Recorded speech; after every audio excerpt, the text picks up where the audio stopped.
We kick things off in Moipe City, where a giant ice dragon is doing some aggressive urban renewal. This locals are of course panicking as ice spikes erupt from the ground to say hello. Soldiers try to fight back but get absolutely demolished, realizing this is all one player's doing by Yi. Watching from afar, guild leader Zichun uses his spyglass to confirm that yes, they are royally screwed. Bai Yi's army of glowing undead just waltzes right through the main gate, no invitation needed.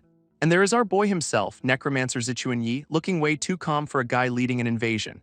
He commands his legion to bring him even more power because apparently this is not overkill enough. With his massive army behind him, he reflects on how this all-worlds game gave him a new life. Turns out he was on death's door with only 1 HP, but now he is just getting started. So we flash back a few months to Blue Star outside a very official-looking building.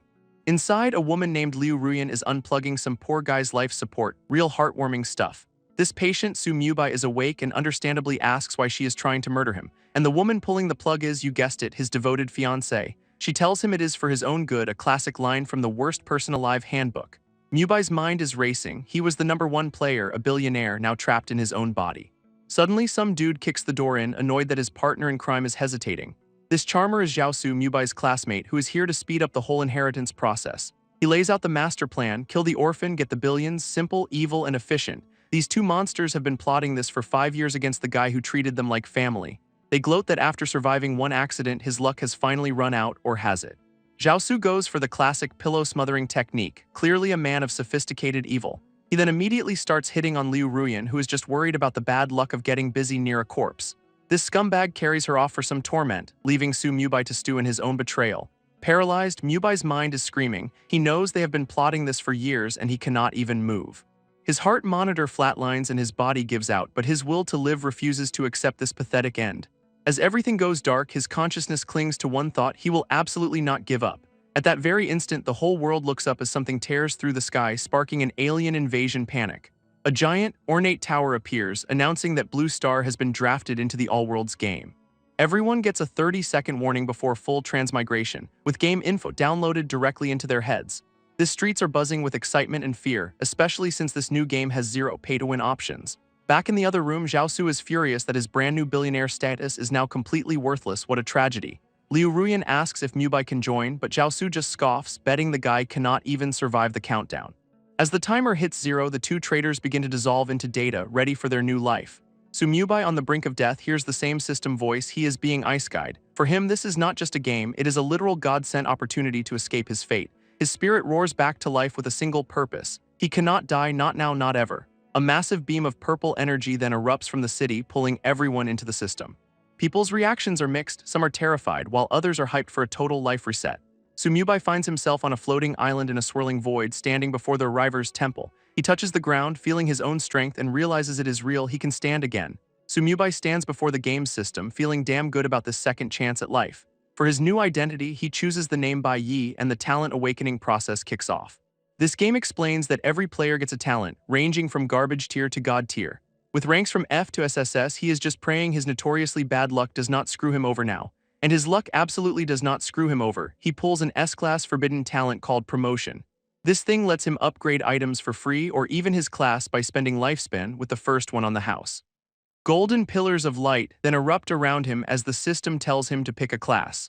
But when he tries to pick warrior or mage, the game says his stats are too pathetic to qualify for anything. Turns out there is only one option available for him, the ever-popular Necromancer class. Before he can even complain, the system auto-selects it for him, so much for free will. He gets his new spooky staff and outfit, thinking maybe this is not so bad after all, until he checks his stats and realizes he has permanently 1 HP, a detail the game forgot to mention. He is absolutely furious. 1 hit means game over, and his S-class talent feels like a cruel joke. With no other way out, Bai Yi decides it is time to go for a high-stakes gamble. He suddenly remembers his promotion talent, the 1 ace he has up his sleeve. It is time to use that free Cataclysm upgrade on his class, a move that would normally cost 100,000 years of life. Smashing that confirm button, he becomes a hidden class, the Death Dominator. His new class comes with a ton of perks, including new skills and a massive stat boost on level up. Just then, a 10-second countdown starts, and he realizes he is about to be thrown right into the fire. Clutching his new scythe, his thoughts turn to those two traitors, promising them a whole world of despair. This game drops its first rule bomb: death costs you actual years of your life, though the novice village offers a temporary safe zone. Everyone from Blue Star gets dumped into a generic fantasy starter town, sparking a beautiful mix of panic and Isekai nerd hype. Of course, some random dude is already convinced he is the chosen one, ready to live out his power fantasy. Bai just ignores the LFG spam from B-rank plebs, deciding to go test out his new skills solo.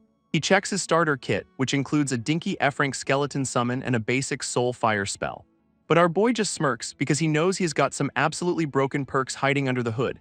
And here is the first one, an A-rank lifelink skill that lets him use his summons as a personal HP battery. On top of that, an S-rank passive massively buffs his summon stats and jacks up his army capacity by 500%. With these skills, Bai Yi realizes his 1 HP problem is officially a non-issue, a thing of the past. Just then, a glowing grimoire materializes right in front of him, another perk of his new class. It is his exclusive Book of Death, a personal artifact that levels with him and unlocks even more busted skills. This book is locked until level 10, so for now he decides it is time to summon his first bony friend. He casts the spell, and instead of 1 skeleton, 2 immediately claw their way out of the ground. A system pop-up explains his Cataclysm trait doubles all skill effects because why not be even more broken? He observes his new twin skeletons, admitting they look a little on the flimsy side for now.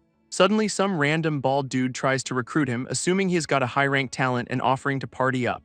Bai Yi shuts him down flat with a thanks but no thanks, leaving the guy completely speechless. This rejected player scoffs as he leaves, muttering that summoners are probably too weak to even kill a chicken. Meanwhile, outside the village, Bai Yi finds a whole party of newbies getting absolutely demolished by a level 1 chicken. Turns out the starter mob is a surprisingly beefy walking chicken, and it is already making people rage quit combat for a peaceful life of crafting. Other players watch him go, green with envy over his 2 strong skeletons and his obviously high-tier talent. Bai Yi just strolls past, assuring them he is not after their chickens because he has got bigger, more evil fish to fry.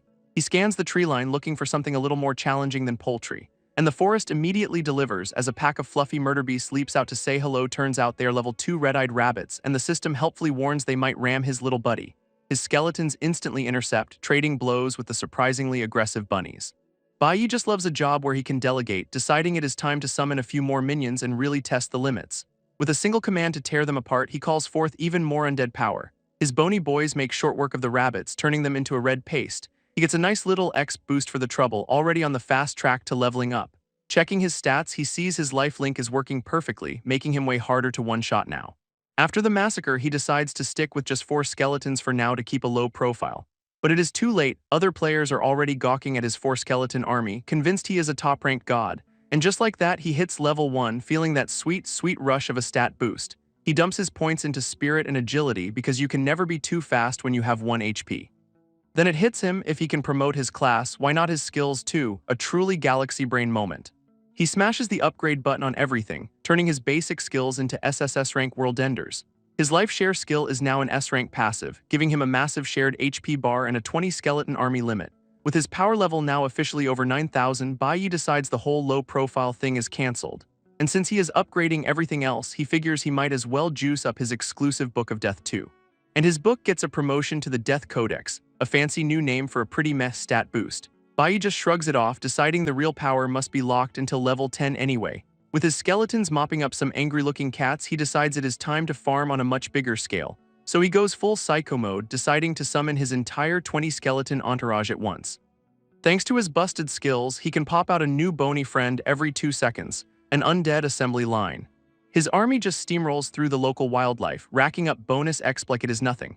This power leveling is so fast he hits level 2 in what feels like minutes. Looking absolutely unhinged, Bai Yi sends his legion deeper into the forest to keep the grind going. After half an hour of this, he and his bony crew arrive at the first dungeon, a swirling portal of doom. This game asks if he is sure about going in alone, and he is just like, "Are you blind, system?" Then he gets to pick a difficulty, with options ranging from cakewalk to certain death. Naturally, our boy with 1 HP immediately picks Hell mode because of course he does. This portal turns a very angry shade of red, confirming his terrible life choices. Inside, the fog is so thick he cannot see 2 feet in front of him, which is just great. He sends his bony boys out to scout, ordering them to find the path and kill anything that moves. Luckily, he has got a 100-meter command radius, so he can just chill while they do all the work. And it does not take long for them to find the welcoming committee, a giant angry tree monster. Bai Yi is absolutely delighted, finally finding a monster that might not die in 1 hit. He orders a full-on assault, but the tree immediately uses a skill to entangle his troops. And one of his skeletons gets its arm shattered, a rude awakening that Hell mode is not a joke. Bai Yi is pretty smug as his skeleton army swarms the tree, ordering them to focus fire. And just like that, the monster's dead, netting him a fat cross-level X bonus for the trouble. Before he can celebrate, a giant mystery python tries to sneak up on him for a hug. This snake lunges for a sneak attack, but Bai Yi is way too quick for that nonsense. He blasts it with some soul fire, vowing to roast the thing for its terrible manners. His entire undead entourage then descends from the sky, looking absolutely furious about the interruption. They make extremely short work of the python, earning him another sweet exp reward. Bai notes that his own magic is basically useless compared to his army's damage output. To his surprise, the snake actually drops some gear, a fancy new python belt. It is leather armor he cannot even use, but hey, at least he can sell it for cash later. With that settled, he rallies the troops and marches his bony boys deeper into the woods. This dungeon immediately throws a whole welcoming party of treants and pythons at him. Our boy just grins, declaring it is harvest time as he summons even more minions to the field. His skeletons immediately get to work, hacking away at the angry tree monsters. Meanwhile, the rest of the army swarms the pythons in a flurry of blades and bone. From above, it is just a beautiful map of his minions absolutely steamrolling the entire dungeon floor. This absolute slaughterfest pays off, as a golden beam signals he has finally hit level 5. He is absolutely thrilled, feeling the power surge through him after all that grinding. This ground is now littered with loot, though he dismisses most of it as vendor trash. Checking his stats, he's got a new wand, but his lifespan is still under a year, a grim reality check. Just then, he realizes his death codex also leveled up with him, glowing with newfound power. It gives him a nice stat boost and bonus damage against undead, which is super helpful in a dungeon full of snakes. With his new gear and a full army, Bai feels confident enough to finally hunt down the boss. He rallies the troops, ready to see what kind of final boss this dungeon has in store for him. And the dungeon delivers a silver rank Mist Python King, complete with 2 elite bodyguards. This boss is a level 8 monster with a whopping 88,000 HP, a serious jump in difficulty. For a split second he wonders if his army can handle it, then just says screw it and goes all in. His skeletal legion immediately charges forward to meet the threat head-on. This 2 python guards intercept, crashing into his front line with a vengeance. But the Python King just straight up eats one of his skeletons, one-shotting it instantly. Bai just smirks, completely unbothered by the loss of a single minion. After all, you cannot beat his ultimate strategy, just throw an endless sea of bones at the problem. He orders the rest of his army to swarm the boss and hack it to pieces. His skeletons make short work of the elite guards, drowning them in a tide of blades and bone. With the bodyguards down, Bai orders everyone to focus fire on the big guy. He lets loose a soul fire spell that smacks the Python King right in the eye, which only seems to make the giant snake even more furious, and Bai is just stunned at how pathetic his own damage output is. Luckily, his army is still doing the heavy lifting, completely overwhelming the massive beast. This snake thrashes wildly, taking out skeletons left and right, but Bai just keeps the pressure on. This Python King gets absolutely shredded by a storm of bone shards and blades. Bai just looks up, wondering if the boss is finally about to use its ultimate move. And right on cue, the snake spits a giant glob of what looks like pure acid. It flies straight for him, and he realizes the boss is smart enough to target the summoner. But the attack just fizzles out around him because his shared HP pool is just that ridiculous. Looking absolutely unhinged, Bai leaps forward to deliver the final blow himself. His skeletons swarm in for one last coordinated beatdown, overwhelming the massive snake. And just like that, the boss is dead, netting him a huge cross-level X bonus. He gets a server-first achievement for the solo kill, complete with some very nice rewards. That announcement goes out to the entire village, and everyone collectively loses their minds. Players still fighting chickens are now complaining about how broken the game balance is. Elsewhere, a high-ranking player regrets not soloing a boss herself for the fame. Her companion, a spear-wielding pretty boy, shows off by one-shotting a boar, but she is quick to remind him that Bai is still way stronger for taking down a silver-rank boss. This woman, Fujiya Tianxia, speculates Bai must have an SS-rank talent to be so far ahead. Her party members immediately suggest she try and recruit this mysterious powerhouse. She agrees with a smirk, confident that no man has ever refused her invitation before. Meanwhile, Bai is just confused as his screen gets absolutely flooded with friend requests. He does not have time for peasants and immediately hits the reject all button. Then he checks his loot and finds a soul stone that can actually extend his lifespan. Bai is absolutely giddy, realizing each soul stone adds 30 days to his life and he can promote them for free. This promotion works perfectly, turning one stone into 120 days of life, and our boy is already addicted to the hustle. He sifts through the rest of the loot, dismissing the skill books as useless for his class. Among the vendor trash, only a toxic ring seems useful, so he decides to promote that too. This promotion turns it into a gold rank accessory, adding a sweet poison damage proc to his spells. Reflecting on how many skeletons died to one boss, he decides his army needs a serious power boost. He gets a prompt to upgrade his summon skill with options up to Cataclysm, and he immediately chooses Ascension. This system then hits him with a 5 gold coin price tag, which makes him absolutely balk at the cost. But money is for spending, so he confirms it, upgrading his skill to summon proper skeleton soldiers, including archers. Looking absolutely delighted, he prepares to summon his new and improved cuties to the field. His new skeleton warriors and archers appear, sporting stats that are a massive leap from the old cannon fodder. Now this is more like it. His army of calamity finally looks respectable as he orders them to continue exploring. With his upgraded troops in tow, he ventures deeper into the ominous purple-hued forest. This next welcoming committee is a pack of level 8 elite goblins, and Bai Yi immediately orders his archers to focus fire. His archers immediately let loose, peppering one of the goblins with a face full of arrows. This rest of the army then charges in, overwhelming the goblins in a storm of steel and bone. After mopping them up for a nice X bonus, he notes his leveling speed has improved and decides to find tougher mobs. Meanwhile, back in the starting village, other players are shouting to recruit for parties, setting high standards like ranked talents. One guy tries to start a whole guild on the spot, but the crowd just scoffs, asking why they should work for him. He then reveals his S-rank talent, Natural Leader, which gives insane guild-wide buffs and suddenly everyone wants in. This S-rank talent guy is absolutely loving the attention as players beg to join his new guild, but his big moment gets hijacked by a server-wide message that stops everyone in their tracks. It is from Fujiya Tianxia, publicly asking Bai Yi to accept her friend request for a chat. Everyone collectively loses their minds over someone spending 10 gold just to send a DM. Bai Yi, meanwhile, is just intrigued that someone would pay that much to get his attention. He accepts and she immediately offers him 100 gold and full gear coverage to join her team. Our boy is naturally suspicious, asking how she is so loaded and why he should trust her. She flexes hard, revealing she has an SSS-ranked talent called God of Wealth to back it up. And this talent is just absurd. It literally prints money and ensures she never loses items on death. Bai Yi is impressed but decides teaming up would just expose his own secrets and slow him down. So he politely turns her down, saying he'd rather just keep leveling solo for now. She is absolutely livid, completely shocked that any man would ever dare to reject her. Her teammates are bummed, realizing their farming speed is going to suck without better gear. Just then, another message from Bai Yi pops up and her mood instantly changes. He offers to sell her all his spare gear and skill books, which is exactly what she needs. She agrees to buy everything he has, looking absolutely thrilled to do business with him. With the promise of new gear, her party is suddenly hyped about their farming prospects again. Their celebration is cut short by a bronze-rank wild boar leader spawning right in front of them. Fujiya Tianxia asks her spear-wielding pretty boy if he thinks he can solo the boss. They decide to have him leave the party and feed him potions to try and snag their own server announcement. Fujiya Tianxia orders her spear-wielding pretty boy, Maple Leaf, to take on the boss. With a dramatic power-up, he charges forward, ready to make his big solo debut. His spear connects, but the damage is honestly a little underwhelming for all that hype. Maple Leaf then leaps into the air, preparing to deliver a much more impressive follow-up attack. This boar boss swings its massive club, but he easily dodges the telegraphed move. He smirks, calling the boss strong but too slow, classic pre-getting wrecked dialogue.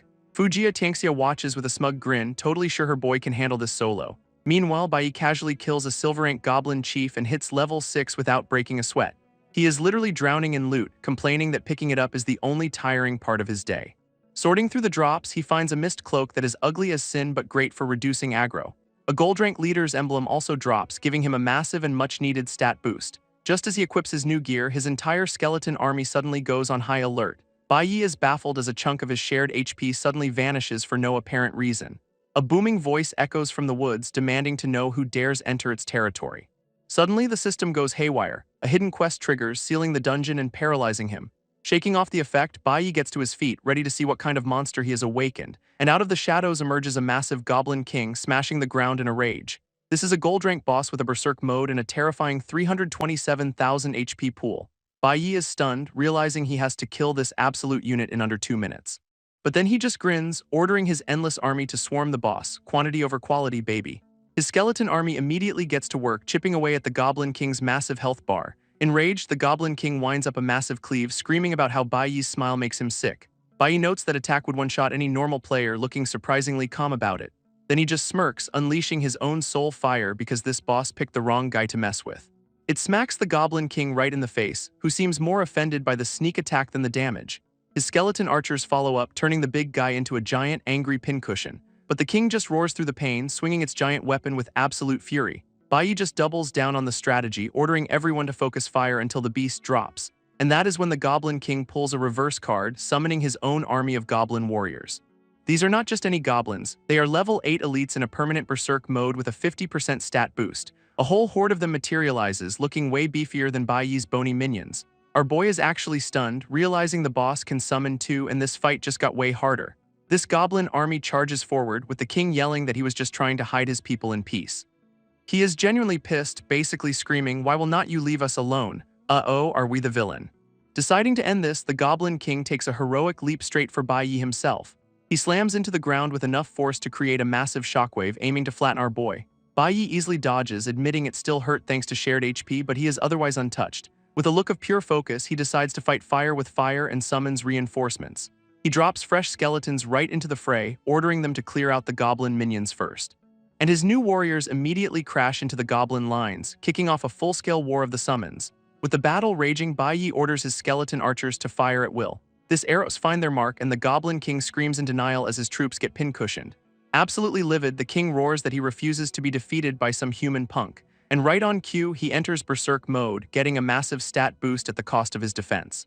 Bai Yi is completely unfazed, calling the boss trash for all its pointless monologuing. His big moment gets interrupted by a server announcement: someone else just snagged a first kill for a bronze boss. But he just smirks because a bronze rank kill is nothing compared to the gold rank prize he is about to claim. He unleashes his soul fire, which rains down on the goblin army for some absolutely disgusting damage numbers. This goblin king gets knocked on his ass and desperately chugs a health potion to stay in the fight. And it is over, netting Bai Yi a level up, a server first for a gold rank boss, and a sweet pile of soul stones. He is a little confused though, because for a gold rank boss there are 0 item drops. Looking down at the corpse, he figures the hidden quest must have messed with the loot table. Elsewhere, other players are gossiping, with some dismissing Bai Yi's earlier achievement as pure luck. When Maple Leaf's announcement pops up, one guy scoffs that they should just go kill a gold rank boss themselves. Yeah, good luck with that. Right on cue, Bai Yi's gold rank kill announcement flashes across the screen, shutting them up instantly. This armored guy is completely floored, wondering if Bai Yi has an SSS rank talent to pull this off. Another high-ranking party is also in awe, commenting on how terrifying Bai Yi's power must be. This woman in their party tries to cheer up her pretty boy companion, reminding him he has her support. Feeling motivated, the spear wielder smirks and says it is time for them to hit the first dungeon. Meanwhile, Bai Yi's quick kill triggers another hidden event, raising the dungeon's difficulty to catastrophe, and he just keeps summoning. This Goblin King's soul gets violently ripped out of his body in a stream of blue light.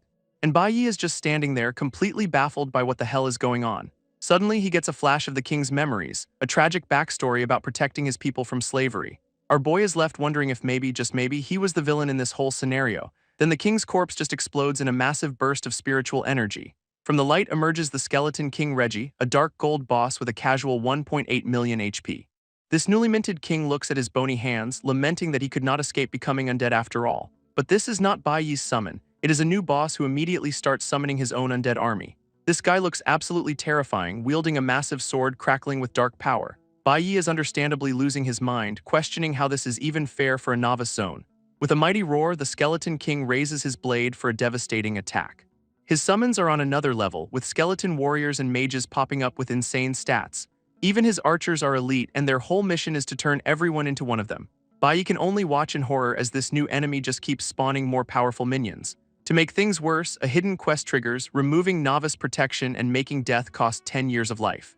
This enemy king unleashes a thunder smash, wiping out a chunk of Bai Yi's army with disgusting damage numbers. Some other poor player gets caught in the crossfire and is instantly vaporized by the lightning. Undeterred, Bai Yi immediately orders his own troops to focus fire on the enemy's trash mobs. His summon skill then undergoes a cataclysm, costing 5 years of life for a ridiculous 500% HP boost. Now glowing with power, Bai Yi smirks, ready to show this new king who the real summoner is around here. His skeletons are now absolute units, with a 500% HP boost thanks to his life-draining cataclysm skill. This enemy king smashes one of Bai Yi's minions, but the buffed-up army is actually holding the line. It is a full-blown skeleton war, with both sides getting absolutely shredded in a chaotic mosh pit of bone and steel. Bai Yi is just laughing his head off, spamming more summons because why not just drown the boss in bodies? This skeleton king Reggie pops his berserk mode, screaming about being the real king. Sure you are, buddy. With a wicked grin, Bai Yi points out that lowering your defense is a terrible idea and orders the final assault. His army unleashes a devastating volley of attacks, burying the enemy king under a mountain of damage. Defeated, the king crumbles away, completely unwilling to accept he just got out-summoned by a level 8 player. And just like that, the dark gold boss is dead, netting Bai Yi a level up and a ton of stat points. He gets another server first clear, this time for the whole dungeon, and a weird golden skeleton trophy appears. Our boy looks a little unhinged, realizing he just burned over 13 years of his life for that win, and he seems fine with it. This system rewards him for clearing hell mode, dropping some soul stones and gold into his inventory. But Bai Yi is confused, wondering why the system is calling it hell mode when he knows he cleared the much harder catastrophe mode. Meanwhile, outside the dungeon, that S-rank talent guy and his new guild are getting ready to make their grand entrance.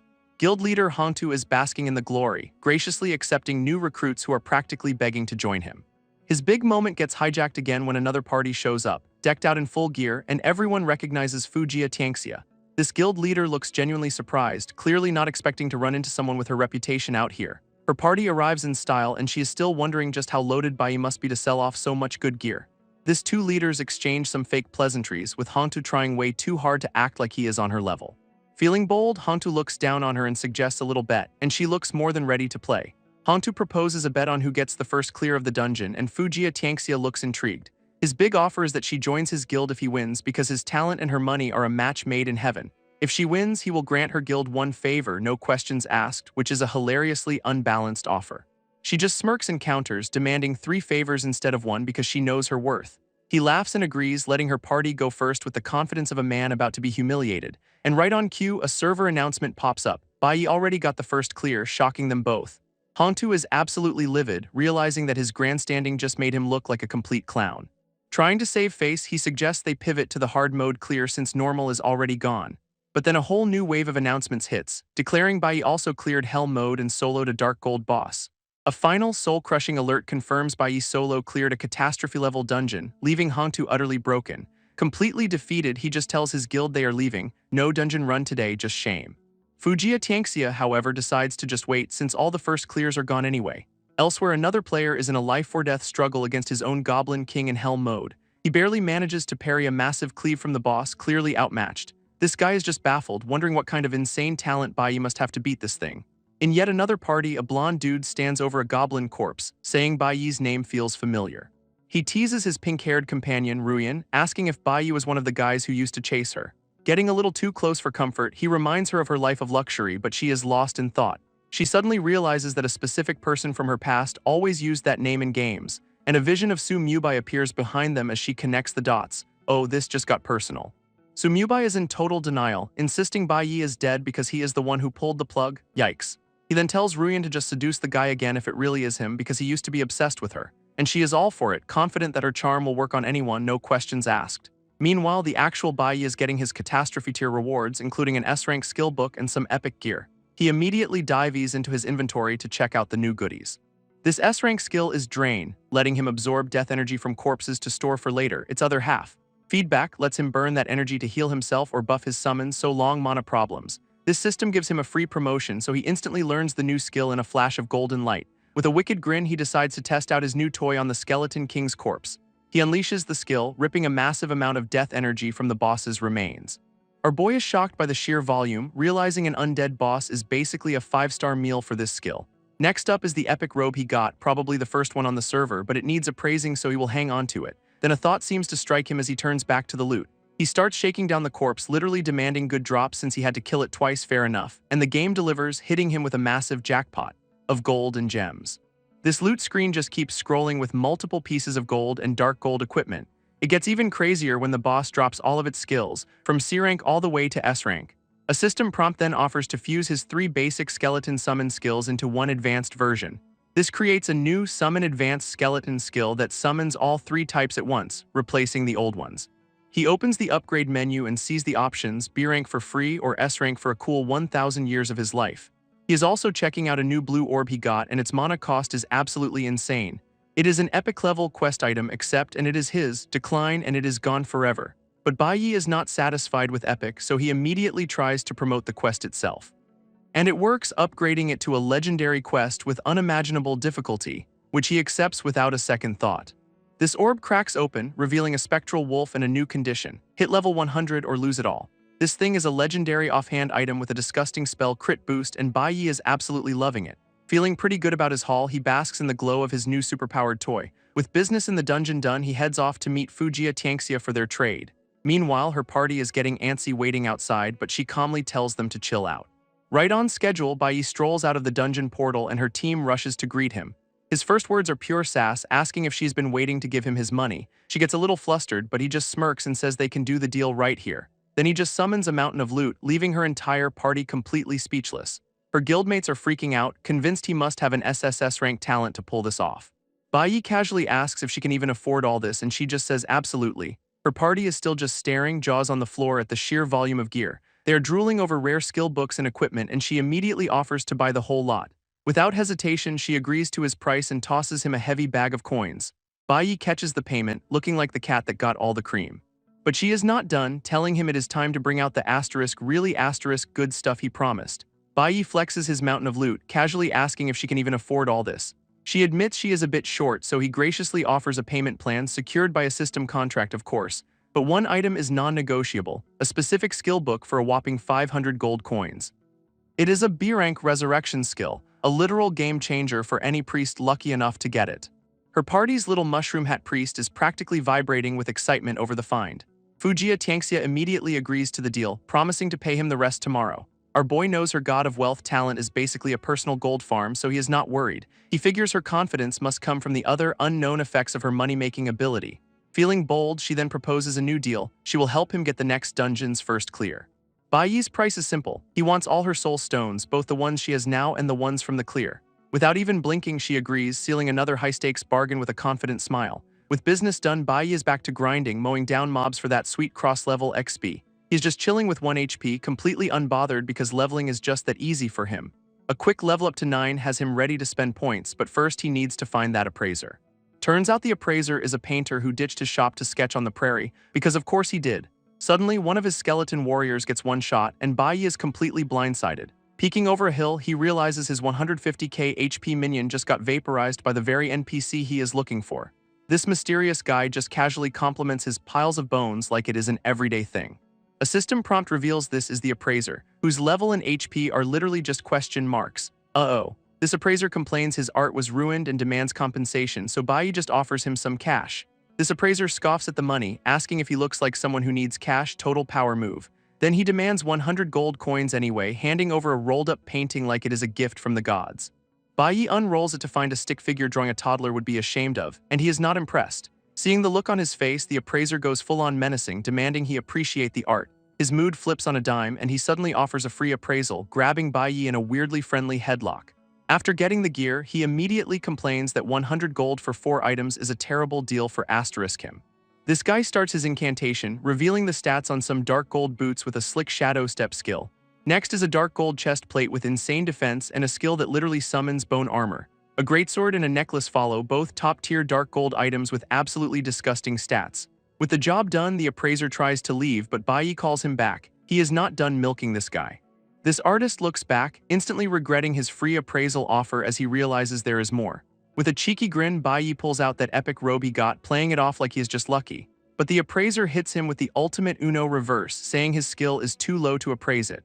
Baiyi is just floored, completely unable to process that this god-tier NPC cannot finish the job. This guy just shrugs, claiming he is only a part-time appraiser, so of course he cannot handle epic gear. Seeing his chance, the appraiser then offers to teach Baiyi the skill himself, and our boy is hooked. Naturally, there is a catch. This private lesson is going to require some tuition. This price he names is a cool 500, holding up his hand with a grin that just screams scam. And it is not just 500 gold. It is 500 ancient gold coins, a priceless currency no longer in circulation. A light bulb goes off for Baiyi, who remembers his promotion talent can probably just create the impossible coins he needs. This appraiser gives Baiyi the quest for 500 ancient coins, telling him to come back when he is done, a task that should take ages. He turns back with a smug look, clearly thinking there is no way this kid can possibly pull it off. But Baiyi just holds out a bag of freshly minted ancient coins, asking if these will do the trick. This appraiser completely loses his mind, just stuttering in disbelief at the impossible currency in front of him. With a killer smirk, Baiyi asks if they can get on with the lesson now that payment's been delivered. Impressed, the guy laughs and hands over the basic appraisal skill book, calling him a good kid. Then he immediately dangles another quest, 10,000 more coins for a surprise, because why not? Baiyi is totally down for another round, finding this eccentric NPC pretty entertaining, of course. Basic is not good enough for our boy, so he instantly uses his talent to promote the skill book. A golden beam zaps him as he learns intermediate appraisal, unlocking a new secondary profession. Feeling a surge of confidence, he pulls out the epic robe, ready to finally see its stats. And the appraisal immediately fails, leaving him stunned, a 10% chance, and he still whiffs it. He tries again and again, but the system just keeps spamming him with failure notifications. Completely broken by bad RNG, he collapses in the grass, surrendering to his terrible luck. Just then, a prompt pops up. He's discovered a wild treasure chest nearby, piquing his interest. He spots a beacon of light on a distant mountain, figuring a guarded chest means good loot. Arriving on the scene, he finds the treasure is protected by a whole pack of beefy-looking wolves. This chest itself is a glorious, ornate piece of work, exactly what he was hoping for. Without missing a beat, he summons his new advanced skeletons, telling them it is time to work. His minions immediately tear into the wolves, dishing out massive damage and making short work of the guards. This wolf boss lets out one last howl before collapsing, its entire pack already wiped out. Bai Yi faces the remaining guards, completely unfazed by their numbers and ready for round 2. He just summons his whole undead legion, challenging the wolves to a numbers game they cannot possibly win. His skeletons immediately tear through the pack, sending wolves flying like furry ragdolls. One of them even lands a devastating, bone-shattering punch right to a wolf's jaw. Brutal. In just a few seconds, the fight is over, with the last wolf falling amidst his victorious minions. Bai Yi levels up with a smirk, complaining that his summons finished the job too quickly. Hitting level 10 nets him a server-first title, but his eyes are already on the treasure chest with a greedy glint. With a classic what-if grin, he decides to test his promotion talent on the chest itself. And of course it works, instantly upgrading the loot box with a brilliant flash of light. He casually pops open his new gold-ranked treasure chest, ready to claim his upgraded prize. This haul is a little smaller than expected, just a gold-ranked staff and a rolled-up map. This map leads to a gold-ranked treasure, but its location is way outside the novice village. A system prompt then confirms he has hit the level cap and it is time to graduate from the starting zone. Before heading out, Bai Yi promotes the map to dark gold rank because settling is for other people. Meanwhile, some other guild leader in shiny armor steps proudly out of a dungeon portal. A server announcement congratulates his guild for clearing the hard mode dungeon, and he is soaking it all in. He is busy hyping up his team for a nightmare mode run when another announcement cuts him off. It seems Fujiya Tianxia's party already cleared Nightmare, completely crushing their moment of glory. This guild leader absolutely loses his mind, screaming about how impossible that is while his team just stands there stunned. This rival guild leader is absolutely seething, furious that Bai Yi sold all the good stuff to Fujiya Tianxia. He throws a full-on tantrum, vowing to make our boy pay for daring to oppose him, by which he means not selling him things. Meanwhile, Fujiya Tianxia's party is just chilling, getting ready to tackle Hell mode next. But a sudden server-wide announcement pops up, catching everyone completely off guard. It is a big congratulations to Bai Yi for being the first player in the region to hit level 10. Then the leaderboard appears, showing him at the top while everyone else is still stuck at level 5. Completely humiliated, the rival leader decides he is done with this place and is leaving immediately. Fujiya Tianxia's team is just in awe of Bai Yi's leveling speed, calling it a total rocket ride. She decides it is absolutely worth building a strong relationship with a player that powerful. With a new plan in mind, she dismisses her party and heads back to town on her own. She finds Bai Yi almost immediately, greeting him with a friendly wave. This 10 soul stones from the first clear are handed over, with a little reminder to keep her in mind for future deals. Their contract is fulfilled with a handshake, and he promises more loot as long as she can pay. Fujiya Tianxia gives a satisfied smirk, knowing she has secured a golden goose of a supplier. Bai Yi waves her off, telling her to contact him after they have both left the novice village. Standing alone for a moment, he seems pretty pleased with how that alliance is shaping up. With all his business concluded, he heads over to the village chief's office to finally graduate. Inside, the chief is already remarking on how quickly one of the new arrivers hit the level cap. Bai Yi walks in and formally requests permission to leave the novice village. This old man agrees, saying this land will belong to the players soon enough, and tells him to follow. This village chief opens a glowing portal, telling Bai Yi it is time to head to East Sea City. This new city is a major coastal hub, one of the top 10 in the entire Shenlong Empire. Bai Yi thanks the old man and steps through, promising to repay the kindness as the real game begins. With a heavy sigh, the chief turns and walks away, looking pretty burdened by something. He ominously reflects on a coming chaotic era, wondering just how many people are about to die. Meanwhile, two mysterious figures are on the move, and the guy recognizes someone, yelling, "It is him again." This blonde dude wonders if Bai Yi is actually the legendary Su Mubai, but his companion could not care less. She just smirks, confident that once she finds this strong player, he will not be getting away from her. Arriving in a flash of light, Bai Yi lands in the middle of East Sea City, impressed by how real it all feels. Of course, his first thought is to complain about not getting a graduation reward, a true gamer's priorities. Just then, his death codex hits level 10, catching him completely by surprise with a fiery glow. This book now gives him a massive boost to spell power in all stats, plus extra damage to undead creatures. It also lets him drain souls from his kills and inflict double penalties on any players he defeats, including their lifespan. Bai Yi is all smiles, finding the whole double death penalty thing pretty darn interesting. He immediately unlocks a new skill from the codex, Death Gaze, as his eyes start glowing ominously. This skill's activation feels like he is dying, and its description is a laundry list of absolutely broken effects. Our boy has a full-on meltdown, realizing he just got a skill that lets him kill people by looking at them. Suddenly, a giant, powerful-looking dude appears, calling him both very lucky and very unlucky. This is Sidhu Jai, the Lord of East Sea City, and another NPC whose level is just a bunch of question marks. Bai Yi greets him respectfully, and the Lord touches his chest, confirming he is wielding the power of death. This city lord immediately calls him out on his hidden class, a Dominator tier profession that should not even be possible. He then offers a trial to learn more, dropping an epic quest on Bai Yi to clear the land of forgetting. Bai Yi is just baffled, having stumbled into a free epic quest with literally no downside as a portal opens. But there is a catch. A 5-minute countdown starts immediately and he is not even close to ready. Our boy starts panicking, running around trying to find the teleport array before time runs out. He is dropped into a desolate wasteland with a new objective: clear the entire zone in 72 hours. Feeling a little exposed, he decides it is time to summon his undead entourage for some emotional support. A whole legion of his advanced skeletons erupts from the ground, ready for a fight. He even gets a new skeleton mage with a fireball spell, and he is absolutely thrilled about the firepower boost. Just then, a horde of skeletal monsters bursts from the sand, surrounding him completely. These things are all level 20, and there is an entire army of them, way more than he expected. Without a second thought, Bai Yi just points and orders his own army to charge. His minions start wrecking shop, but he is a little disappointed the exp is lower than the level 10 wolves. Seeing the perfect opportunity, he decides to test out that shiny new Death Gaze skill. His eyes flare with golden light, unleashing a wave of power that instantly vaporizes the enemy horde. It is a one-hit KO, and he realizes these skeletons actually have souls he can harvest. With a greedy grin, he plans to use them to top off his mana infinite spell casting. Here we come. But when he checks his death codex, his soul points are at 0, leaving him totally confused.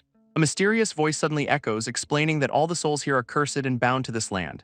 Then a ghostly warrior named Rod appears, introducing himself as one of the Forgotten, a level 20 elite spirit. Bai Yi is totally lost, asking about this curse that is blocking his infinite mana plan. Rod just points to a giant, ominous green tower in the distance, helpfully labeled the problem. Turns out it is a massive, chained-up coffin radiating pure nope energy carried by other skeletons. Even Bai Yi's own minions are cowering, making him wonder what has got his bone boys so spooked. This system calls it a soul-lock coffin, and Rod is having a full-blown panic attack, screaming to destroy it. So naturally, Bai Yi tells his crew to smash it to pieces, because terrifying is just another word for loot. His skeletons immediately go to town, blasting the coffin with everything they have got. But the health bar barely budges and a creepy face peeks out from inside. Uh-oh. Rod is absolutely losing it, yelling that something's coming out while Bai Yi just looks mildly interested. A level 25 elite, the Forgotten One Moda, steps out looking like a proper mini-boss. Moda's furious that his beauty sleep, transformation, was interrupted, and Rod's only advice is to run. This new guy immediately eyes Bai Yi's death energy like it is a 5-star meal, planning to absorb him. Bai Yi is not having any of it, simply pointing and sending his skeleton squad into the fray. Moda casually blocks a volley of fireballs with his chains, not even breaking a sweat. This undead minions swarm him, but he effortlessly deflects their attacks like they are nothing. With a classic villain monologue, he vows to shred them all to pieces. A hail of arrows flies right at his face, cutting his speech short. He just smirks, completely unfazed as his health bar remains untouched. A magic shield pops up, blocking everything, and he finally asks who the hell Bai Yi is. This camera zooms in on his glowing eye, clearly sizing up his new opponent. This boss summons his own backup, a couple of big, ugly, stitched-together abominations. These new minions charge forward, and apparently they smell so bad Bai Yi has to comment on it. Unfazed, our boy decides it is the perfect time to test out his brand new Death Gaze skill. He unleashes it on the boss, whose stats immediately get nuked by a whopping 40%. Bai Yi realizes his Dominator class must have boosted his life level, letting him debuff a stronger enemy. This boss, whose name is apparently Neil, is in total disbelief as his health bar just plummets. While Neil is stunned, Bai Yi sends his own skeleton squad to deal with the stinky new ads. With a vicious grin, he gives the order to wipe every last one of them out. Neil gets absolutely pummeled by the whole crew, screaming that he cannot be forgotten. Bai Yi just points, commanding his minions to finish the job and turn the boss to dust. This final damage numbers pop as Neil is completely overwhelmed, his last moments spent in agony. And just like that, the Dark Gold boss is dead, netting Bai Yi a massive chunk of bonus XP. As the boss's body dissolves, a system prompt announces Bai Yi has already hit level 12. Our boy is glowing with power, pretty pleased with jumping 2 whole levels in one go. This boss's corpse leaves behind a single piece of loot, a fragment of a cursed crown. Turns out it is one of 7 pieces for a Dark Gold item that erodes the user with death energy. Sounds perfect for him. He complains about the stingy drop rate but figures an epic tier item is worth the scavenger hunt. Rod the Ghost pops back up, absolutely thrilled that Bai Yi freed Neil and ready to save the next one. He points the way to the next target, warning that this one might not be so easy. Bai Yi immediately shuts that down, saying if it is too strong, he is not interested, a true hero. Rod pops up with a shifty grin, telling Bai Yi not to worry about the next fight. He then hands over a skill book he conveniently forgot to mention until this very moment. It is a corpse explosion spell, and Bai Yi's first thought is naturally how to make it more broken. With a successful promotion, it is now an advanced corpse explosion with bigger numbers all around. To test it out, our boy targets one of the leftover abomination corpses from the last fight. This result is a screen-shaking explosion that absolutely annihilates the immediate area. Bai Yi is all smiles, loving the sheer destructive power of his new Aya Clear. While Rod showers him with praise, Bai Yi is just happy his farming speed is about to skyrocket. An hour of grinding later, they find the next mini-boss, Walter, just chilling in a pit. Wasting no time, Bai Yi gets right to the point, which is, of course, violence. He immediately casts his new corpse explosion on a nearby body to kick things off. Walter gets blasted, screaming that no one can kill the Forgotten and that Bai Yi will pay. As the boss disintegrates, another shiny piece of that cursed crown drops to the ground. Picking it up, Bai Yi announces he has collected all 7 fragments and is ready to craft. Rod is having a complete meltdown, screaming at him not to craft the cursed item. Ignoring the ghost's frantic warnings, Bai Yi merges the fragments into a single glowing crown. This completed item's grade goes up, but Rod is still begging him to toss it before he turns into a zombie. A system prompt confirms the crown is eroding him with death energy, which has already hit its cap. Suddenly sensing a new threat, Bai Yi orders his skeleton crew into a defensive formation. Dark energy erupts from the ground as a new, far more ominous presence makes itself known. Rod the Ghost is absolutely losing his mind, pointing at the new presence and screaming that he is the one. A system prompt confirms the cursed crown just woke up an epic named Franklin, the very guy who cursed this land. Now revealed to be a ghost mayor, Rod begs Bai Yi to kill the Lick, and our boy instantly accepts the hidden quest. With the new objective locked in, Rod's spirit possesses Bai Yi, granting him a tidy 20% stat boost for the fight. This final boss of the zone, Lick Franklin, makes his grand entrance, looking every bit the part of an epic-tier menace. Standing before the crackling dark energy, Bai Yi sizes up the Lick, who seems genuinely surprised a mortal woke him. Franklin immediately demands his crown back, calling for it to return to its rightful master, which is a hard no from the new owner. Bai Yi just smirks, telling the Lick his summons will not work on something that is already in his hands, much to Franklin's disbelief. Deciding to really rub it in, he puts on the cursed crown, gaining a bunch of new powers and probably a killer headache. Utterly enraged, Franklin summons his own backup, opening dark portals for a whole squad of Shadow Knights on horseback. Bai Yi is completely unimpressed by the display, ready to see whose skeleton army is actually better in a fight. His minions immediately clash with the Shadow Knights, with one of his warriors effortlessly blocking a devastating blow. Meanwhile, his skeleton mage rains down explosive spells, disrupting the enemy's charge before it can even get going. Raising his new staff, Bai Yi activates the crown's curse aura, preparing to debuff the entire enemy force at once. This aura unleashes a massive wave that slows the knights to a crawl while his own troops bombard them from above. Franklin can only watch in frustration as his grand army gets completely shut down, muttering a curse under his breath. Now at level 15 with 2 legendary items, Bai Yi feels his stats have basically doubled, though he is annoyed he cannot upgrade the crown. This Lick threatens him with death, but Bai Yi is not giving him a second to recover, telling him to taste this. He unleashes Death Gaze, and while Franklin's higher level resists the full effect, it still lands a nasty pain curse. Franklin collapses in agony, screaming as the curse tears through him, completely unable to believe this is even possible. Franklin is completely floored by the curse, demanding to know what kind of monster Bai Yi even is. Our boy hits him with the ultimate edgy comeback. His name is something the Lick does not need to know. Absolutely enraged, Franklin starts throwing a tantrum, roaring about how a mere human dares to insult him. He then powers up his staff, vowing to bury Bai Yi in this wasteland for good. A massive vortex of energy blasts toward Bai Yi, who just barely manages to stand his ground against the force. This spell is a full-on magical tornado, and Franklin is clearly not holding anything back anymore. As if that was not enough, he starts summoning his trump card with a blast of purple energy from his mouth. From the dark magic, a massive skeletal beast begins to take shape, called forth by the Lick. It is a freaking bone dragon, an epic-tier summon crackling with power and ready to wreck everything in sight. Bai Yi is finally starting to sweat, admitting this trial is way more insane than he bargained for. This dragon immediately unleashes a devastating breath attack, a beam of pure energy aimed to vaporize him. Thinking fast, Bai Yi commands his own skeleton warrior to tank the hit, empowering it on the fly. Franklin is just stunned, unable to process how a basic skeleton could possibly stop his ultimate summon. Turns out Bai Yi just dumped all his death energy into one minion, boosting its stats by a ridiculous 640%. He then realizes the cursed crown is draining Franklin's energy, turning the Lick into his personal power bank. With a wicked grin, Bai Yi decides it is time to stop playing around and show him some real power. This Lick gets absolutely hammered by explosions, still screaming about his stolen crown like a broken record. Desperate, Franklin tries to cast Frozen Hell, a massive Aya ice spell to create some distance. But Bai Yi just yoinks the Lick's staff right out of his hands with a slick energy whip. Franklin gloats that Bai Yi is dead from taking a death ray, completely missing the fact he has just been disarmed. Franklin is in total disbelief, realizing Bai Yi somehow learned life share to link with his minions. But the Lick just scoffs, saying even that skill has a weakness as he prepares a nasty counterspell. He unleashes a massive death-withering attack, a giant glowing rose of pure lethal energy, which rains down as a cage of bone-piercing spikes, hammering Bai Yi and his entire army. A second wave erupts from the ground, a bone spike hell meant to shred everything in sight. Bai starts to sweat, realizing the lick is using Widaria attacks to overwhelm his shared health pool. So he switches tactics, recalling his entire army except for his strongest warrior to focus all his power. With all his minions gone, the plan is simple: take down the commander and ignore the dragon for now. His one supercharged warrior and the bone dragon both dive-bomb the lick, who looks absolutely shocked. Bai grits his teeth as the damage numbers stack up on him, tanking everything for his one remaining unit. Franklin's body starts to crumble, but he gloats that the human has already lost the battle of attrition. He thinks Bai is a fool for dumping all his energy into one minion, but our boy just orders the final attack. This mega-buffed skeleton warrior brings its blade down, and Franklin can only scream in denial. A close-up on the warrior's glowing eyes shows the sheer, overwhelming power of the final blow. With Franklin's body shattered, Bai gets a massive exp bonus and jumps straight to level 17. And he gets another huge exp chunk for killing the epic bone dragon summon too, because why not? This system just keeps leveling him up to 19, announcing to the whole server he is the first to solo an epic boss. Using his rewards, he finally solves his lifespan problem by upgrading some soul stones. Crisis averted. Meanwhile, other top players see the server announcement and immediately decide they need to get on Bai's good side. One woman, Ruyan, is impressed but vows to make him fall for her, because of course that is her takeaway from all this. This bone dragon drops its loot, an epic pendant that summons an undead dragon mount.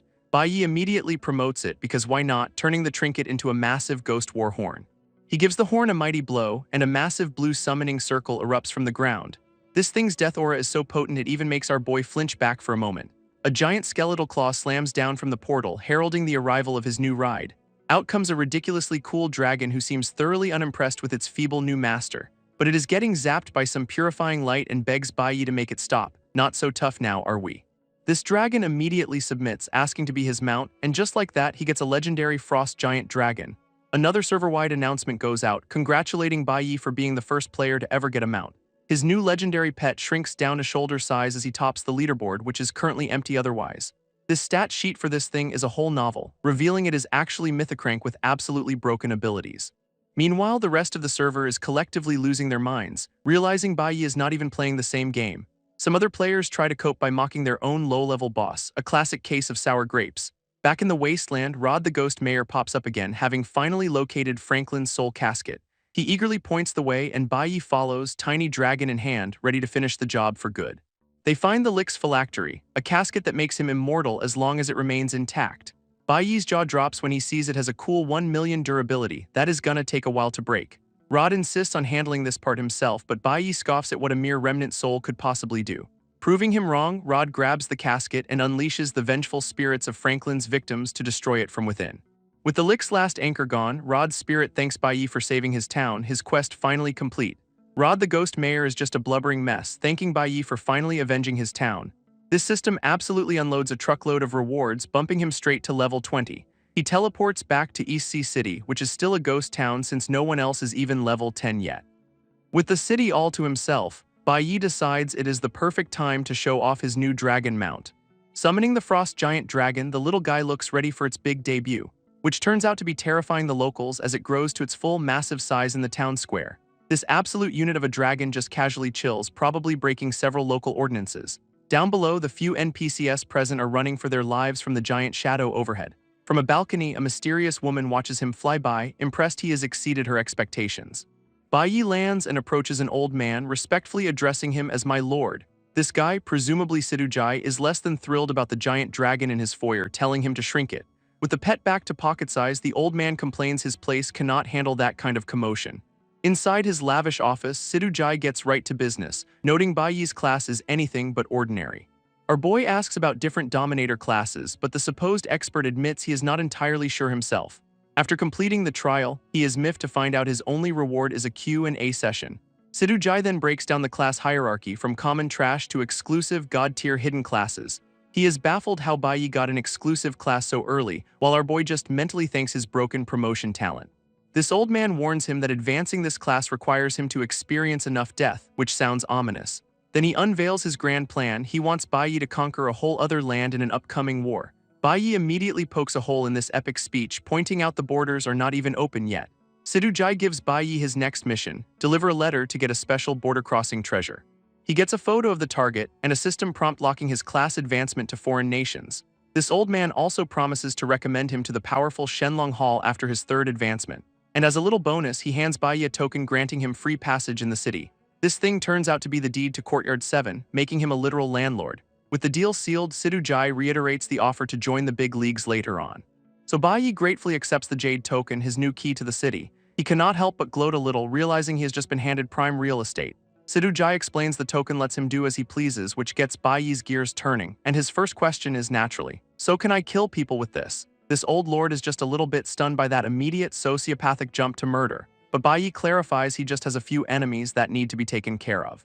Business concluded, he hops on his full-sized dragon, ready to check out his new digs. Flying over East Sea City, our boy is genuinely impressed by how massive the place is. He lands his giant skeletal ride right in front of a ridiculously fancy estate. Of course, the guards immediately try to block him, declaring it a private courtyard, so Bai Yi just casually flicks his new VIP pass right at one of them.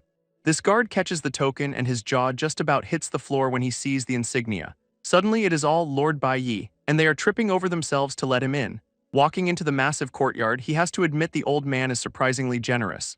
This system asks if he wants to rename his new digs, and Bai Yi immediately slaps his own name on it. Subtlety is for other people. With the Bai Yi Manor sign now official, the place becomes his personal respawn and teleport point. He strolls inside, impressed that the place is fully furnished and move-in ready. Our boy makes himself right at home, flopping onto a couch to finally learn some new skills. After dropping 1,000 soul points on a spooky-looking book, he winces at spending it all at once. But it was worth it. He gets an SSS-ranked teleport skill that also grants him temporary invincibility. Bai Yi is absolutely thrilled since a mobility skill was the one thing his build was missing. Giddy with his new power, he decides to test it out right there in his fancy new living room. A portal opens and he zips across the room, leaving a nasty scorch mark on his pristine couch pillow. One of his guards nearly has a heart attack, but Bai Yi just casually tells him not to panic. Then he gets a wicked idea. What if he could link this teleport to his summoned space? A whole horde of undead tiger beasts immediately pours out of the portal, which answers that question. He realizes he can now airdrop an entire army anywhere, lamenting that SSS skills cannot be promoted. The horror. With his new powers sorted, Bai Yi decides it is time to go make some quick cash. He is seen selling a bag of gems to a merchant, who happily tells him to bring more anytime. Another eager merchant beckons him over, clearly ready to throw money at whatever he is selling. Walking through the city, he gloats about being a shameless profiteer before heading to the auction house. He arrives at a seriously impressive building, ready to see what is for sale. This inside is pure opulence, a place that just screams we are about to empty your wallet. But as he heads for the stairs, a woman in a suit stops him, declaring the second floor is an exclusive area. This auction house staff stops him, saying the VIP area requires a ticket with a price tag that could bankrupt a small nation. So Bai Yi just whips out his VIP pass from Sidujai, asking if that counts for a discount. Her attitude does a complete 180, handing him a personal VIP card that even comes with a direct teleport to his room. On top of that, she offers a 50% fee discount and an interest-free loan in soul coins, a currency he has never heard of. Turns out soul coins are the real money, since they can be converted into lifespan, a pretty big deal for our boy. With that in mind, he pulls out his bag of gems, asking to trade them for this new, life-extending currency. He hands over the whole lot, telling her to auction them off for soul coins only, and she happily agrees. Just as he is about to head upstairs, a new system message pops up, because of course it does. Meanwhile, another group of high-level players arrives in the city, led by a witch who is looking for him. They immediately spot his frost dragon in the sky, with one guy complaining about how Bai Yi already has a mount. Bai Yi lands to meet them, and it turns out they are the Grand Ambitions guild he sold gear to earlier. This woman with the purple hair, their leader, hands over the rest of the payment he is owed. But just as he is about to leave, she stops him, saying she has something for him. She pulls out a legendary Fate Parchment, a pure gambling item that lets you roll for good or terrible fortune. For a guy with a luck-based talent, this is not gambling, it is a guaranteed jackpot, so he asks for the price. She just smirks and says it is not for sale, which is not the answer he was expecting. Instead of money, she wants to form a deeper partnership with him, using the scroll as bait. Their conversation gets interrupted when another player in full plate armor teleports right into the middle of their meeting. Bai Yi is still processing her refusal to sell, clearly not used to people saying no to him. He decides to hear her out, asking exactly what kind of deep cooperation she has in mind. This armored player who interrupted them is shocked to see Bai Yi and the guild already in the city. He grumbles about other S-rank squads arriving, specifically waiting for a certain rotten pair to show up. As two more players exit a portal, the guild leader notices Bai Yi's entire demeanor has suddenly shifted. Without a word, our boy summons a whole legion of his undead soldiers, ordering them to surround the area. His skeletal army immediately seals off the teleportation square, trapping all the new arrivals in a panic. This Grand Ambitions guild is stunned, but their leader tells them to hold on and see what Bai Yi is planning. Naturally, the trapped players immediately start screaming at him, demanding to know what right he has to do this. Bai calmly tells everyone to cooperate, explaining they will need to exit one by one through a single designated gate.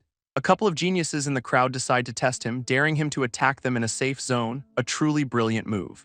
And in a flash of light, their challenge is answered with extreme prejudice. These two loudmouths collapse, their lifespans drained, while the crowd realizes they did not even see him move. With a death glare, Bai asks if anyone else has a problem with the new rules. His dragon looms overhead as he declares the screening will now begin, no more objections allowed. Looking over the terrified crowd, he coldly announces it is time to start the search. He lays out the simple process. Innocents can leave, but he is sure he will find the two he is looking for. At that moment, two more players teleport in, a red-haired woman and a blonde knight who are clearly big shots. They immediately spot him from above, and the woman drops a bombshell. Bai is actually Su Mubai. Bai just smirks, recognizing their voices and confirming these are the two he has been waiting for.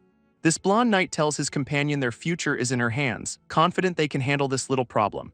But the red-haired woman just looks down with tears in her eyes, calling out his old name. Mubai. Bai faces his two old friends with a smile that is anything but friendly, ready for this long-overdue reunion. He then casually tells the gawking crowd to scatter unless they want to risk losing 20 years of their lifespan. This red-haired woman puts on a big show, crying about how hard she looked for him, and Bai's just like, "What a coincidence, me too." Her knight in shining armor backs her up, claiming she tore the novice village apart searching for him, an act Bai is not buying for a second. This guy Zhao Su keeps up the smarmy act, totally oblivious that Bai remembers him for yanking his oxygen mask. Done with the charade, Bai simply points and tells his summons to show the knight what he is in for. A shadowy hand erupts from the ground and snatches Zhao Su, whose smug attitude evaporates instantly. Our boy calls this repaying his undying loyalty before ordering his undead minions to blow the guy to pieces. His former companion is absolutely horrified, screaming his name and asking if he is really going to kill their teammate. Now the knight is bleeding and begging, but Bai just leans in and coldly asks him what death feels like. His entire aura explodes with killing intent as he offers to give the guy a first-hand demonstration. And in a flash of brutal, shadowy violence, the knight is completely and utterly annihilated. With a system notification confirming the kill, Bai turns his glowing red eyes on the woman. It is her turn now. She is completely losing it, stammering that she is scared and frantically wondering if he knows the whole truth. Just then, the Grand Ambitions Guild leader shouts a warning that the city guards are on their way. Sure enough, armored guards and their griffin-like mounts teleport in, surrounding the whole chaotic scene.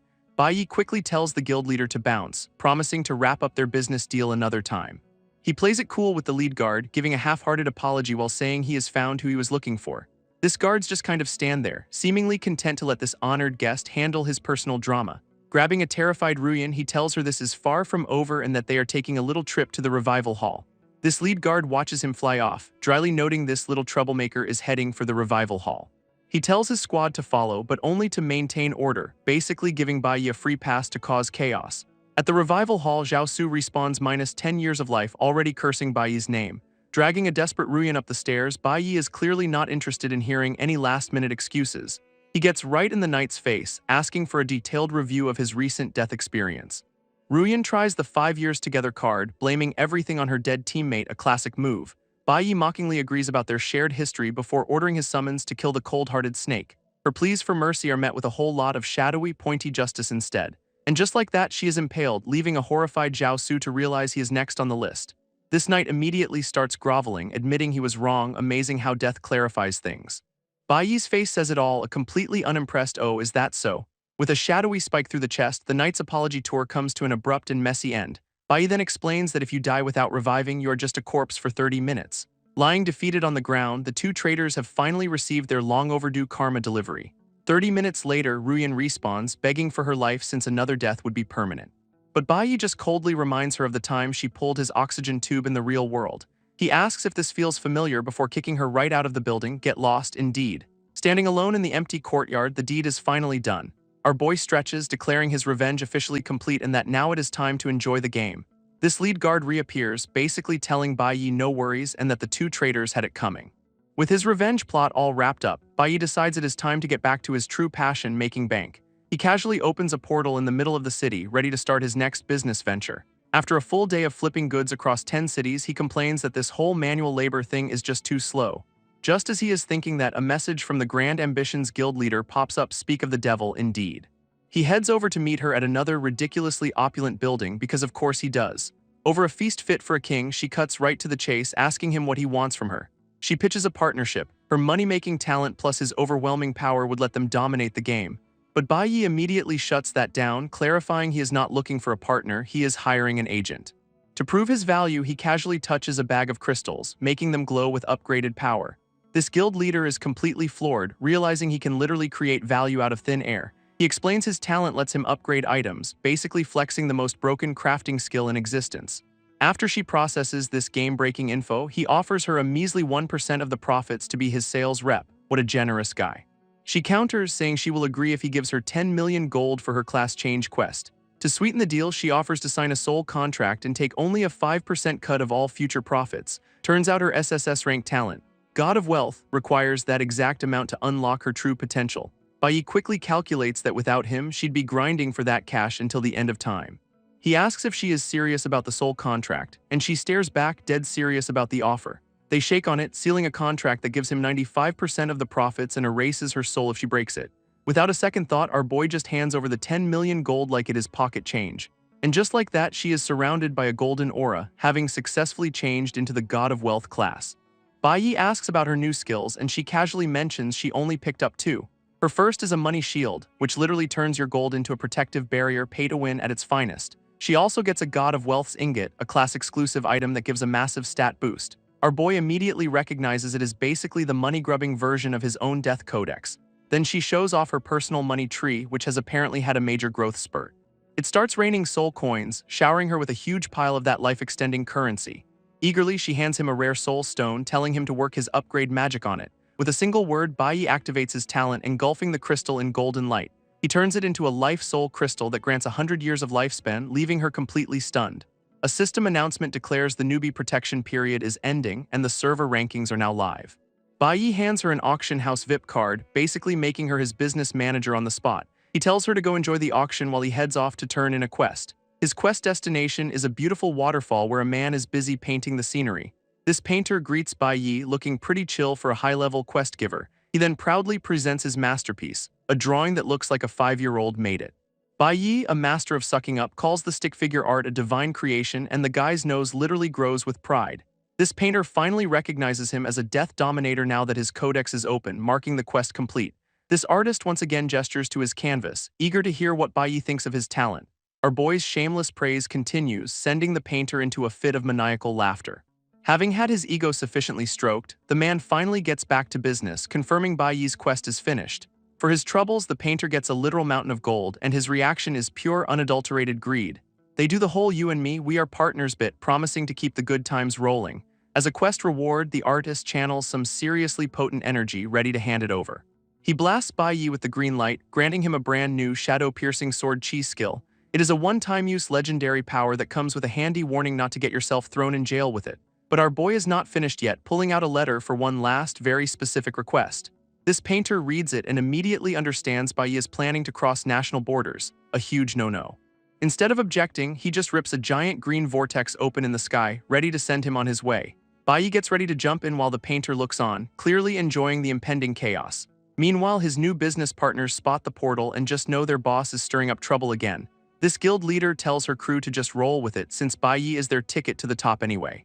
After stepping through, he finds himself in a beautiful field, admiring the scenery of the Apocalypse Kingdom. A system-wide alert immediately brands him the first cross-border invader, making him public enemy number 1. With that little bombshell dropped, the painter just dips, leaving Bai Yi completely alone in hostile territory. Now a wanted man, he cannot enter the main city and is forced to just wander the wilderness.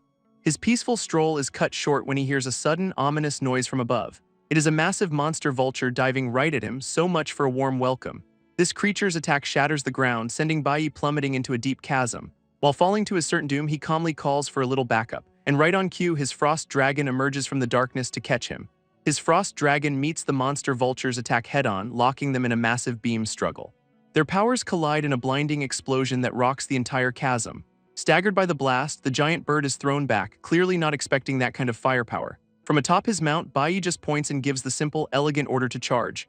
This two massive beasts then slam into each other for a good old-fashioned aerial dogfight. Turns out this thing is a three-headed vulture, and it unleashes a triple beam attack, which promptly traps his frost dragon in a cage of crackling purple energy. Bai Yi is not worried, casually mentioning he upgraded his teleport range just in case things got weird. Meanwhile, the multi-headed monstrosity glares with pure, unadulterated, murderous intent.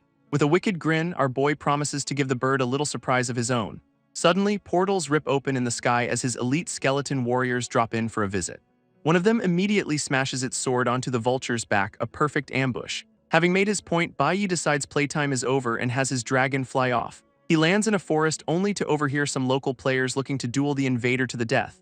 These guys are all puffed up, vowing to show him the might of the Apocalypse Kingdom, and Baiyi just calls them trash before offering to introduce them to his boys. His elite summons descend and the locals immediately panic, realizing they are facing boss-level monsters. One of the skeletal knights raises its glowing blade, ready to deliver some swift, brutal justice. It brings the sword down, sending the terrified players scattering for their lives. The survivors are left explaining to other bounty hunters that they were attacked by Baiyi's monsters. This old-timer rallies the troops, planning to Zergrush Baiyi with sheer numbers. His brilliant strategy is to let everyone else do the work so he can steal the final kill, classic. Meanwhile, Baiyi is just napping in a tree, waiting for the welcoming committee to arrive. His own summons are leading the mob, demanding he come out for a fair one-on-one fight. Before anyone can react, a player just gets yeeted out of the crowd by an invisible attack. From his leafy perch, our boy just smirks, ready to have a little fun with his new toys. With glowing red eyes, he promises to leave them all with 1 HP before unleashing his shadow army.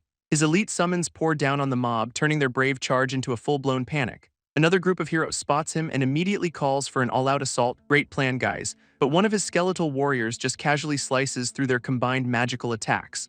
All we hear are screams as the entire frontline gets completely wiped out in a flash. One guy, miraculously alive, decides the skeletons must be weak and tells everyone to charge again. His follow-up attack then bounces off the summon like a wet noodle, much to his confusion. Watching this clown show, Baiyi just wishes a real war would start for a proper fight.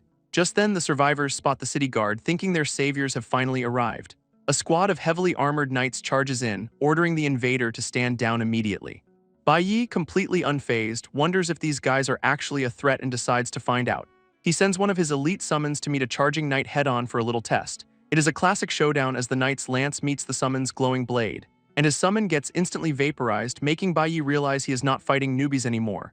Just as Baiyi realizes he has been spotted, a fully armored knight charges right for him. But a massive golden shield with eyes pops up, blocking the attack and protecting a mysterious woman. Deciding these guards are not worth his time, our boy just smirks and opens a portal to leave. This knight is left scratching his helmet, completely baffled as to where the invader disappeared to. Baiyi steps out into a ruined city littered with corpses, wondering what the hell happened here. His confusion quickly turns to terror as a massive shadow falls over him. He is in big trouble now. This culprit is a monstrous two-headed bird with glowing red eyes, and it looks absolutely furious. He puts 2 and 2 together, realizing this thing is probably responsible for the massacre. With a classic "I am out," he blasts an energy wave from a portal to make a quick getaway. This force of the blast sends him flying backwards, creating some much-needed distance. Suddenly, the giant bird looks up, distracted by a new set of arrivals in the sky. A whole squadron of knights on bird mounts flies in, identifying the beast as the Demon Rock. Watching from the sidelines, Baiyi is just thrilled someone else is here to take the heat. These knights are immediately in a panic, with one of them already screaming for backup. Their captain is fuming, demanding to know who broke the seal that was suppressing this monster. Baiyi, seeing a golden opportunity, decides to test if his upgrade skill works on monsters. This knight spot him on the ground below, completely clueless about his chaotic intentions. With a maniacal grin, he targets the Demon Rock and activates his promote ability. A massive pillar of golden light slams down from the sky, enveloping the two-headed creature. This knights watch in horror as their problem gets leveled up into a legendary boss, thanks Baiyi. This lead knight can only stare in absolute horror as a massive claw descends right on his face. His whole squad immediately panics, blaming the invader for this absolute nightmare of a situation. And yep, thanks to Baiyi's help, the Demon Rock is now a towering, multi-headed shadow god of death. Realizing they brought swords to a god fight, the knights immediately start screaming to retreat. But the monster is not waiting for a tactical withdrawal, swatting 2 of them out of the sky instantly. Their captain just screams for someone to be a decoy, while he calls for the ** actual * army.